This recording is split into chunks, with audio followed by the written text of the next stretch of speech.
You excited to talk about Bally manufacturing? Everyone loves Bally manufacturing. Love some Bally slot machines.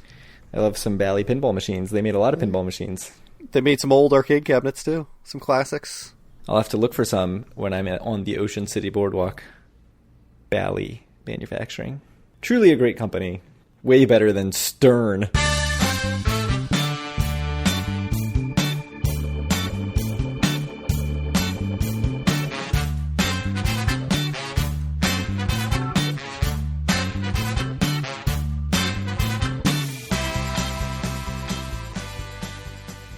Howdy, it's Monday, July 12th, 2021, and this is episode 152 of Due for a Win, the Atlantic City Casino Biz podcast. I'm Kyle Eskin, joined, as always, by Craig Stone. What's good, Craig? Well, in just a few days, I'll be on the beach, staring wistfully at Atlantic City casinos, but not actually at Atlantic City casinos. So that's good and bad. It sounds lovely. It'll be nice. Exactly what you want. No, it won't be nice at all. You'll just have the siren call just in the distance. I'll just wake up one night at an Atlantic City casino and be like, how did I get here? Why am I covered in toasted coconut donuts? It's a good point. I wonder that frequently. Indeed. Truly the theme of the podcast. Why am I covered in toasted coconut donuts? So what happened in 1952, Craig? First and foremost, Bally Manufacturing, which later became Bally's Entertainment, which you know and love for Bally's Park Place. Indeed. Made an Atlantic City themed pinball machine. And when I say pinball machine, it was really more of like a bingo machine. You pulled the little trigger and a ball went up and it went down some Plinko style things, and then it would land in a number and you had a bingo card on the front of the cabinet or whatever they call it, and it would light up the number that you got and you were trying to get bingo. There were no flippers or anything. So as far as I can tell, the only skill in this game is just bumping the machine to try to get the ball to go where you want it to go without tilting it. My understanding is that is actually a very important part of pinball skill. Yes, it is. I've never actually done it with any success. Presumably, how you control the initial launch is also a skill, but... No, as hard as you can, and just launch it. Fair, and right. There's always like skill launch or whatever, and it's like, I just pulled it as hard as I could. I don't know, there's no skill launch. There used to be a pinball place right by my office, and that is a victim of the pandemic, sadly. But the guy who ran it was like a, I guess, world-class pinball player. And when he was on a machine, he was like wrecking the machine. It was like loud how hard he was hitting the machine to keep the ball from going down the middle and being out. So yeah, people who are for real players are not shy about whacking on the machine a bit. But I don't know. Foreshadowing. Bally Manufacturing makes the Atlantic City themed pinball machine, and then they get into gambling just to get into the Atlantic City market. So here's the real question, Craig. When are we doing our Due for a Win trip to the Atlantic City Casino in Lima, Peru? There's an Atlantic City Casino in Lima, Peru? Have we talked about this on the show in the past? Do you actually not know this? I feel like I must have talked to you about this in the past. I vaguely remember you sending me a link. Is this a casino that looks exactly like another casino? Like it's totally modeled on another casino? No, not really. I mean, it looks kind of like one of the Trump properties is the one it would most look like, but... Yeah, so it's the Atlantic City Casino. That makes sense. Yeah, kind of. But surely, one day we must go to the Atlantic City Casino in Lima, Peru. Someday after we've like really struck it rich, finally our gambling winnings have come in, we're no longer due, we can go fly to Lima, Peru and go to the Atlantic City Casino and finally say that we've been to every Atlantic City Casino. That's true, you haven't been to them all until you go to the actual Atlantic City Casino. We already can't say that because, I've never been to the Sands. We were never at the Atlantis or whatever it was. Great, yes. The former Playboy. The Playboy Club, yeah. Which I believe we said looked like an 8-bit dong. At this point, we basically have never been to Harrah's because it's been so long. That's true. Once you haven't been for that long, your virginity grows back. That is actually science. I read about that. Yeah. We're off on a weird one early here. I'm not actually listening to you. I'm just looking at pictures of the Atlantic City Casino. All right, I should close this window for the sake of the podcast. Yeah, we're never getting anywhere further as long as you have pictures of Lima, Peru on your computer distracting you. So what else happened in 1952? Another big fire happened. Couldn't have. Yeah. A fire, you say? In Atlantic City? Yes. That couldn't have also happened in 1951, last episode. Not even that far into 1952. They barely made it, so... You wrote, stealing from some website I'm sure, the fire, which occurred early on Monday morning, January 7th, caused complete destruction or severe damage to 18 buildings, and slight damage to 13 others, and to sections of the boardwalk. Included were the St. Charles Hotel, what's considered one of the finest hotels on the boardwalk, which, by the way, whenever I read any marketing materials like that, makes me suspicious that they're not willing to say it's the best, but they're willing to say it might be one of the best. Hey, this is not marketing materials. This is the AtlanticCityExperience.org. A project of the Atlantic City Free Public Library. Yes. And so the St. Charles Hotel is in the area where the showboat, or the fire was in the area where the showboat is now. The National Board of Fire Underwriters said that sweeping fires involving large sections of the district are probable because all the hotels and rooming houses right next to each other on the long and unusually narrow blocks coupled with high winds that carry fire from building to building. No deaths or serious injuries because it was January. So at least we've got that going for us. Yeah, I'll link to the fireengineering.com article. I'm sure a site that you frequent regularly. Yes, indeed. I'm surprised I did not come across this myself. Do you need to say that you frequent something regularly if you frequent it? You're there regularly. You could frequent it irregularly, I guess. So, I have done my own work, Craig. And did you know that in 1852... Oh, boy. Yeah. The construction began on the Camden to Atlantic City Railroad, which would open sometime in the future. So, I don't want to spoil it. Oh, man. This is it, because of our friend of the podcast, Dr. Jonathan Pitney, along with a civil engineer from Philadelphia, Richard Osborne. They hatched a plan to really turn Atlantic City into something, and this was like step one, building the railroad. Why did we waste time talking about this fire? I was going to go into some whole thing about, the pictures of the fire on this website. Screw all of that. Anytime, Dr. Jonathan Pitney. Absolutely. Wow. We have to know, fantastic. when did we start doing this, Craig, by the way, so we know when to stop. We need to figure it out, because it certainly wasn't 1852, but it was in the 1800s for sure. Did we? All right, we'll figure it out. I don't think we did. I think we did the 19-whatevers in the 2000s. No, that can't be right. Oh, maybe when we were doing the 1990s, we went back to the 1890s. Yeah, so yeah, here's some 1988 stuff, so... I've thought for a while that we're going to end up in a situation where we're redoing years that we've already done and probably just talking about the same stuff that we've already talked about and just not have any idea because we don't sort of keep a catalog of anything that we've talked about on the show or remember anything we've talked about on the show. The first one I saw in my very quick perusal was 1895. We had something saying the Press of Atlantic City was founded. Oh, that's a good one. Yeah. It's no freaking train from Camden to Atlantic City, something that made the city possible. Indeed. It's probably the most important, certainly the most important transportation project in Atlantic City history, I think it's fair to say. Not the airport? Surely not. Serving Unbelievable. 2 Spirit flights a day to Atlantic City?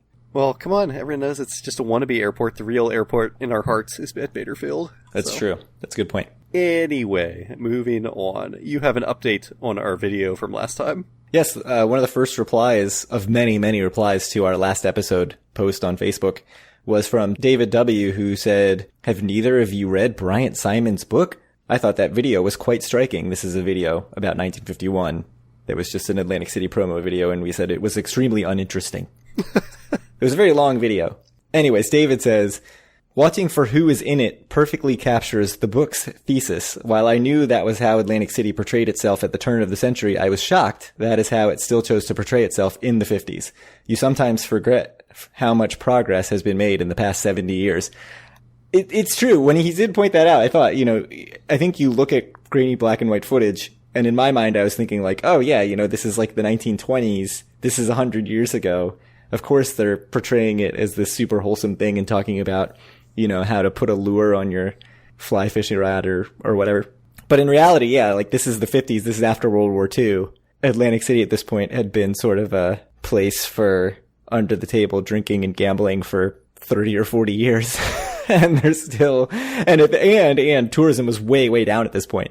So it's probably at one of its seediest points, and they're still portraying it as, oh yeah, you come here to fish, you come here to, hang out in the salt air and that kind of stuff. So that is an interesting point from him, just sort of like correcting our timeline. And I will say, I have Bryant Simon's book. I've owned it for 3 years, and I think I read the first chapter and just stopped for some reason. I think because I was trying to read it on the back of also reading Dr. David G. Schwartz's book. And so I just kind of like was on overload and put it down. But yeah, I think that's my summer reading assignment now, is to read the Bryant Simon book. All right. Thanks for the Facebook post. No, thank you. It was great. It was great hearing from you again, by the way, David W. Yeah, he was one of our early, very frequent Facebook commenters. So. No, it was great. It was great seeing his face again on the Facebook post. Sorry that I am a Philistine, though. There's nothing to be done about that. I have a whole library of Atlantic City books that I need to send your way for you to read. For me to also not read, just like you. Yeah. I've read all of them except that one. No, you actually, you are much more learned, certainly, on the past of Atlantic City than I am. There is one book that Michael Traeger from Travelzork recommends very highly that's out of print and is extremely hard to find that I have not read.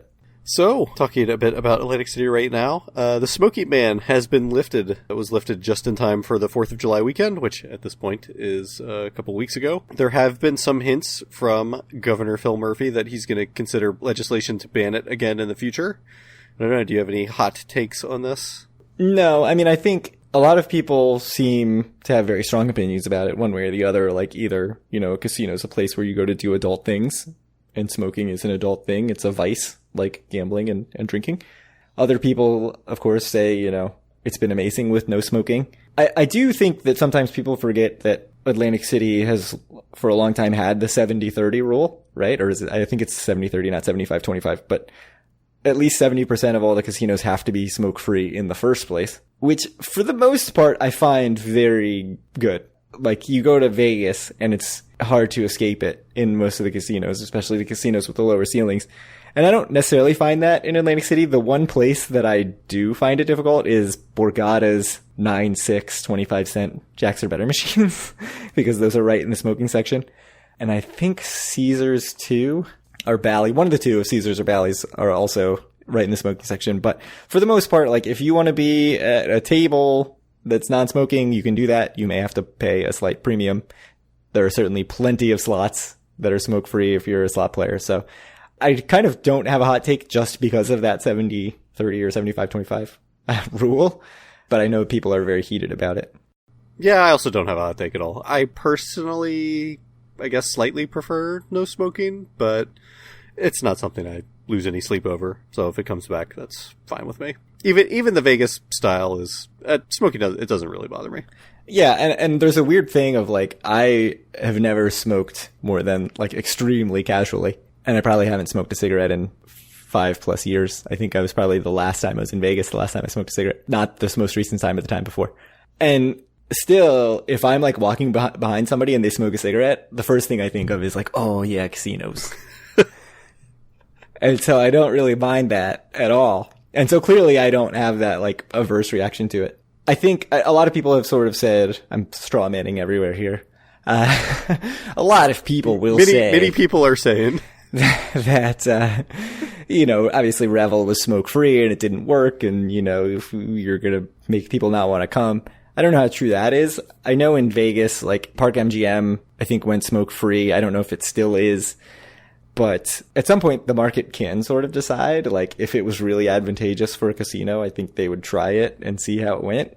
I mean, it's kind of hard, though. It's hard to be the one. I guess it's working for Park MGM, but I think it's seen as not a good thing for Revel, and perhaps a part of its demise that they made that decision when they did. It's like resort fees, sort of. Everyone has to do it, or no one can do it. It has to be all or nothing, I think. Do you think if it was legislated out, where basically you couldn't do it, would it have a big negative impact on the gambling revenue? I think it would have a negative impact. I think there's enough players that, like, smoking is an important part of going to the casino for. Like, would it be huge? I don't think so, but it would matter at some level. I do think Atlantic City is unique on the East Coast. I don't know about the Connecticut casinos or, like, the tribal casinos.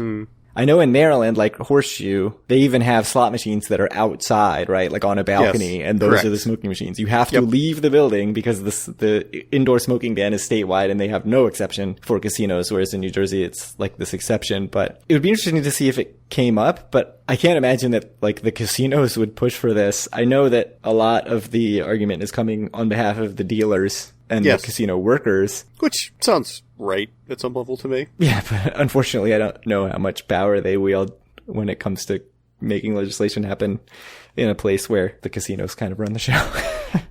Yeah. Well, all right, you've talked me into it. I'm for the smoking ban.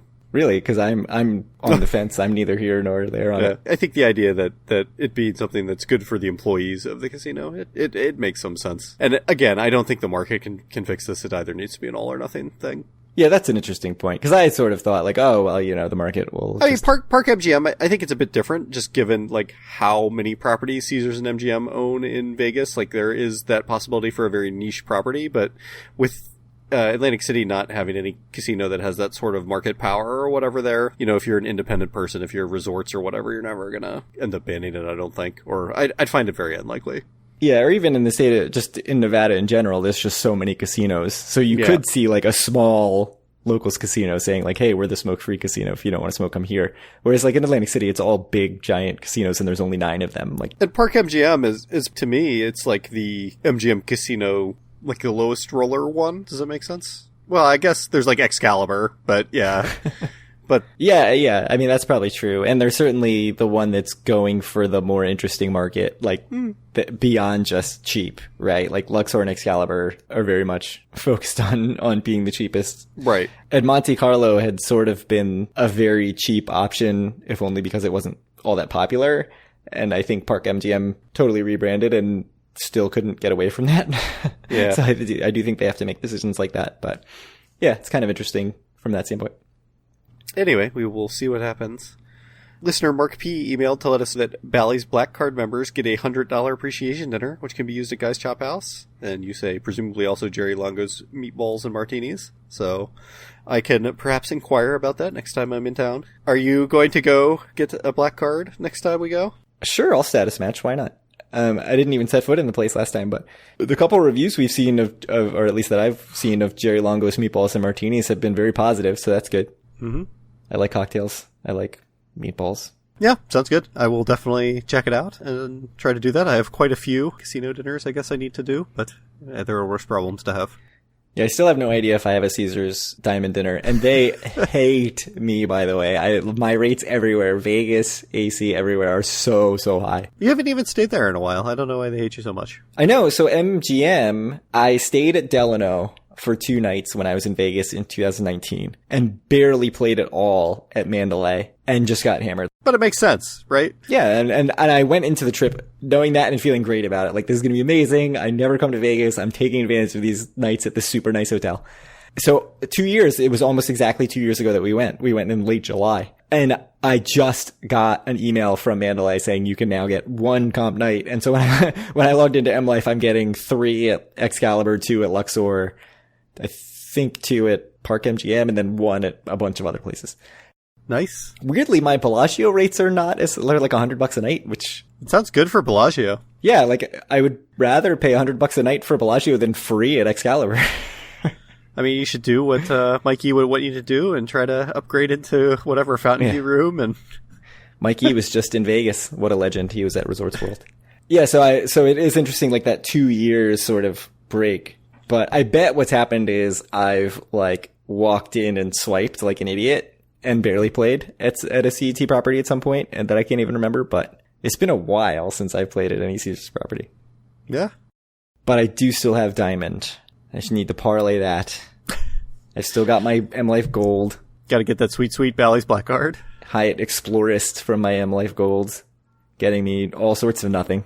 Oh, see, foolish. In previous years, you used to actually get stuff for that. Now they took that away. It was just this year. But yeah, you used to get all kinds of sweet nights and whatever. Lame. Tisk. Anyway, Doherty's, which thank you for telling me how to pronounce that, Craig, at Resorts has daily happy hour from 4 to 6 p.m. with $1.25 oysters, $1 clams, half-price apps, and drink specials. This is at the Raw Bar in the former Gallagher's Burger Bar space across from the main steakhouse. This is up on the 2nd floor, I believe. Yes. Hat tip to Angela C. for tweeting it and posting it on Facebook. Haven't seen Angela C. in our Facebook group in quite a while. What's up with that, Craig? I think she posted this in our Facebook group. In our Facebook group? Or maybe she tweeted it at us. I don't know. I saw it from her.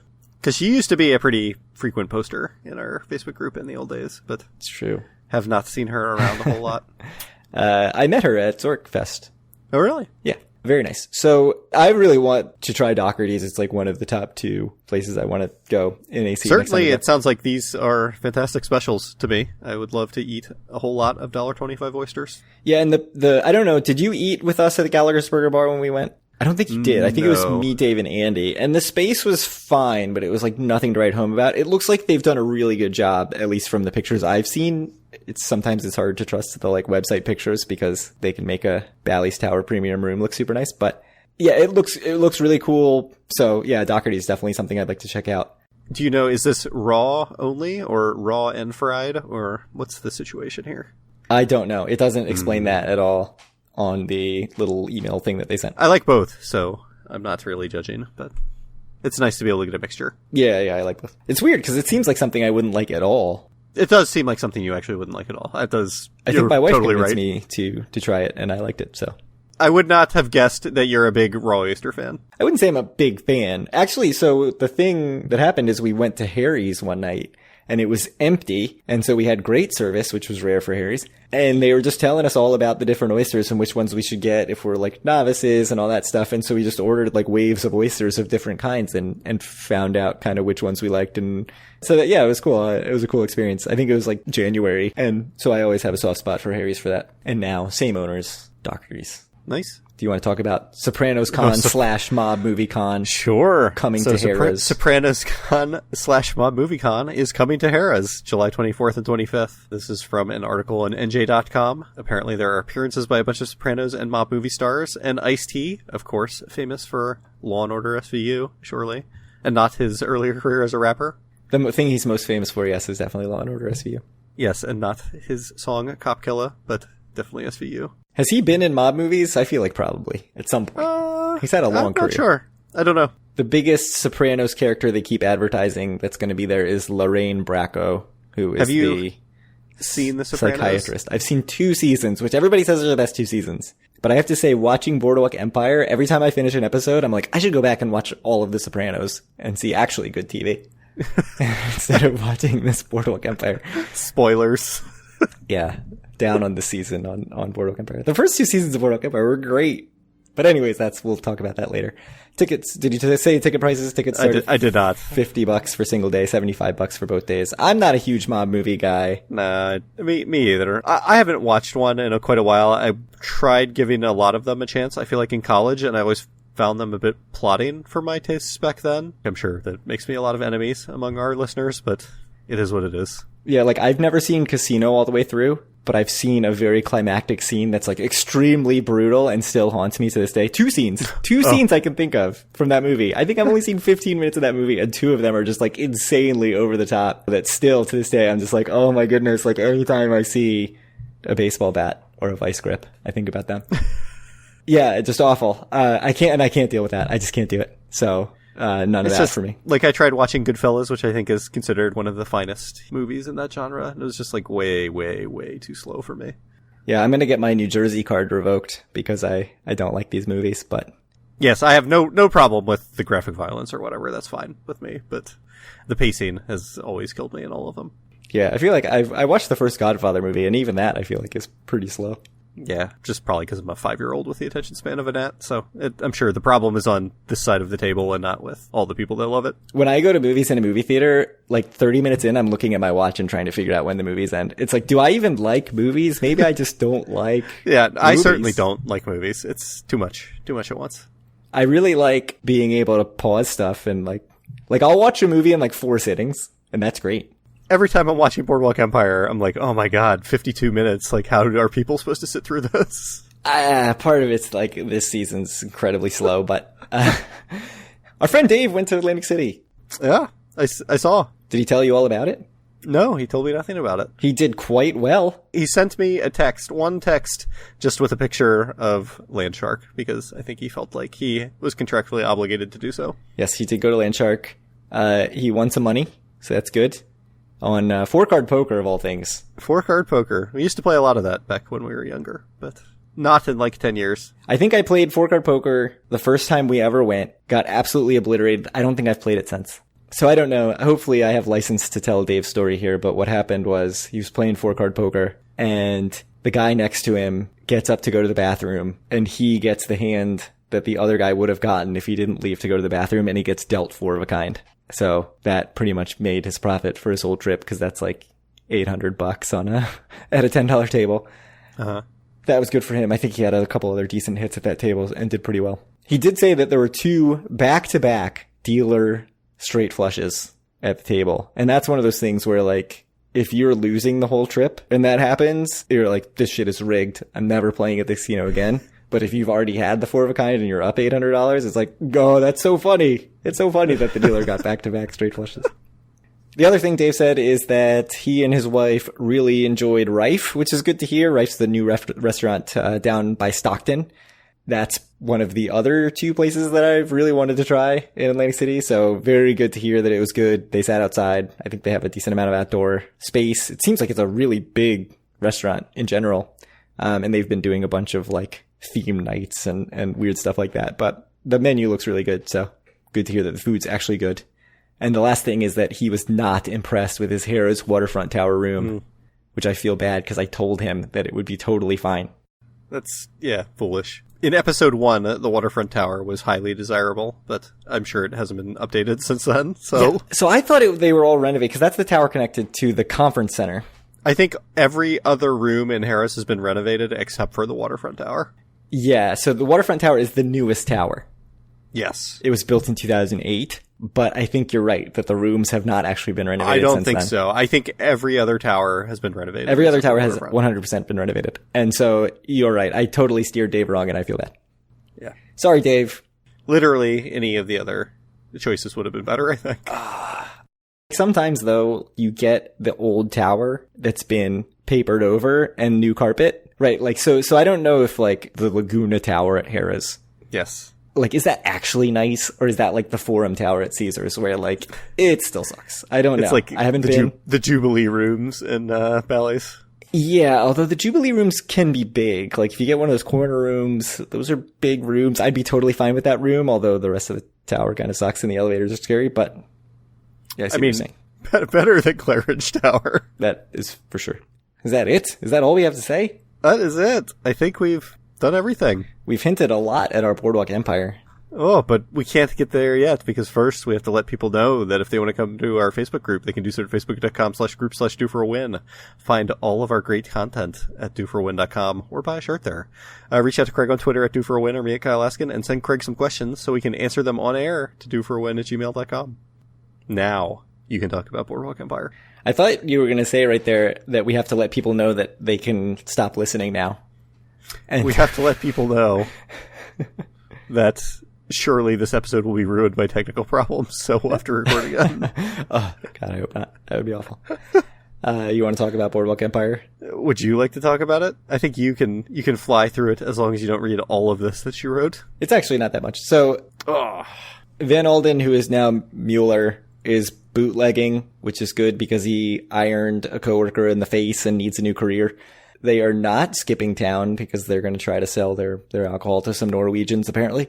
This all seems very suspicious to me. Like, it got past my, it's like, no, you would have to leave town. That's what you have to do if you iron someone in the face. Yeah, I think a central theme of Boardwalk Empire is that nothing is ever investigated. Like, there are no police. I was thinking there's something else in the show where I was like, well, clearly they'd be looking for, like, clues about who did what, and it would lead back to Nucky or whatever. It's like, no, nobody's actually looking into any of this. Nucky has a sort of tour where he goes to see Jimmy's mom and about Jimmy's death announcement, which they were very surprised about because the announcement said that he drowned in the bathtub, which was actually, fake Jimmy. Then he goes to see Andrew Mellon about taking down Attorney General Shooter McGavin. Does not seem to go well. And then he goes to see his girlfriend and punches the girlfriend's new co-star in the face. You missed when he went to see the district attorney or the attorney and Milton from Office Space. Oh, that's true. Yeah, he was a man about town, which led to him then going to see Andrew Mellon.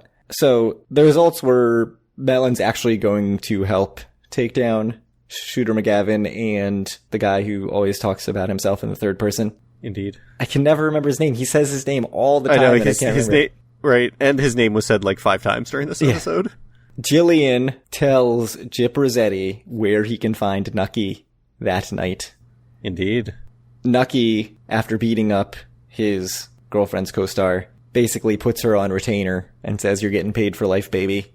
Except that Gyp Rossetti blows up Babette's right before Nucky and Rothstein walk in and seemingly kills Billy Kent, Nucky's girlfriend. Very sad. Although that was not her name at the end of the episode. But oh, yes, you're right. She changed it to something Eastern European. Yeah, I don't know where Gyp got his info from, but surely if you hear someone has a 7 o'clock dinner, you wouldn't set the bomb exactly for 7.00. But yeah, what do I know? Insane. What do I know about being a mobster? Yeah, they got stopped by the friend from Baltimore from episode 2. Indeed. And he saved their lives, both Nucky and Rothstein. But that was the thing I was thinking, like, well, Nucky just fought with the girlfriend's co-star. She gets blown up. Everything's pointing back to Nucky, but like this isn't Law and Order SVU with Ice-T. Ice-T's not coming to connect the dots. Yeah, no, there's no investigation here. I don't know. What are your general thoughts about the episode, since that's the plot? I thought it was as fine as any of the other episodes this season have been. Like, I think the Margaret stuff is getting a little bit more interesting. I like the things that happened with Andrew Mellon. I thought that seemed fairly interesting. I love Milton's character from Office Space. He's a great I think character. Every time he's in it, it's just gold. Good to kind of see the Billy thing wrapped up, I think. It was getting a bit over the top. Got to find out more about Van Alden's new wife, so she's becoming a more interesting character. She's on top of it. She's very smart.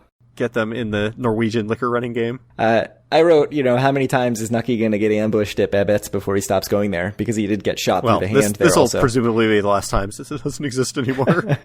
Since Babette's is blown up. Although, we've talked about all the fires in Atlantic City. They'll just rebuild it. So they'll just rebuild it. This was like a Tuesday night for them in the 1920s, so not a big deal. I have 2 more notes. One, was anything more obvious than the long build up to Mueller ironing that guy's face? Oh, no, nothing. I'm glad that is done too. Like, all the Mueller at work scenes were just so horrific. Yeah. So. And like all the writing and directing this season, I think has been so rough. 30 minutes into the episode, I typed out in capital letters, just bored. Like, I was just like so bored. And then like and I feel like that's been true of a lot of the episodes where like nothing happens in the first 30 minutes and then they cram everything into the last 10. Even some of Nucky's lines sucked in this episode. Like, Nucky talking to Mellon was just a really awkward scene. Nucky's just been like a terrible character this whole season. Yeah. Like, he's not a good character right now. Like, I think all the Margaret and Owen stuff's interesting. Like, Margaret and the Doctor is interesting. I'm interested to see what happens with Andrew Mellon. Yeah, but no, Nucky's a bad character. Like, Jimmy's mom is a terrible character. Gyp Rossetti's a bad character. So, like, I like Lucky. I like, we got to see what's his name back from Italy, and like he seems to have like a new outlook on life. Oh yeah, he's definitely getting killed. He's way too relaxed. Yeah. Al's thinking about how to off him. No, I agree 100%. Yeah. Were they even playing the song at the end? I didn't know where Al shot what's his name in the first episode of the show. I didn't connect those dots. It's possible, but yeah, I thought that he might just do it right then, but he didn't. But yeah, Johnny Torrio is very relaxed right now and letting Al handle everything. And we've already seen that when he feels like he's handling things on his own, he does not need a handler. No. The worst thing in the show, Billy Kent, her line to Nucky, "I just want you to be my gangster." That was bad. That would have been corny in a Batman comic book. And then it start sex scene. Yeah. Vaguely rapey sex scene too. Terrible. It's so bad. Just the worst. Yeah. I was feeling better about the show in episode 7 of the season, and then I was just right back to episode 8 thinking it's awful, but it seems like a lot of bad plot lines got wrapped up though, and hopefully it's looking up. Yeah, I think everything's just going to be reckoning from here on out with Jimmy's mom and not Jimmy. Well, not with Jimmy. Nucky, Jimmy's mom and Gyp Rossetti. I think that's like where we're going. And now I say that the like 30 minutes of the next 2 episodes, first 30 minutes of the next 2 episodes will be about nothing at all. Gyp Rossetti's dong, and that's it. Yeah, it'll just be like the details of birth control in the 1920s. All right. Well, thank you guys very much for listening, as always, and we will talk to you all in a couple weeks.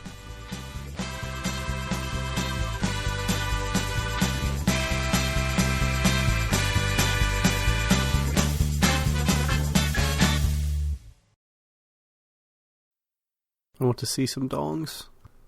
I can put my camera on. Oh, you're talking about the home run derby. No. Why would you think I was talking about the home run derby?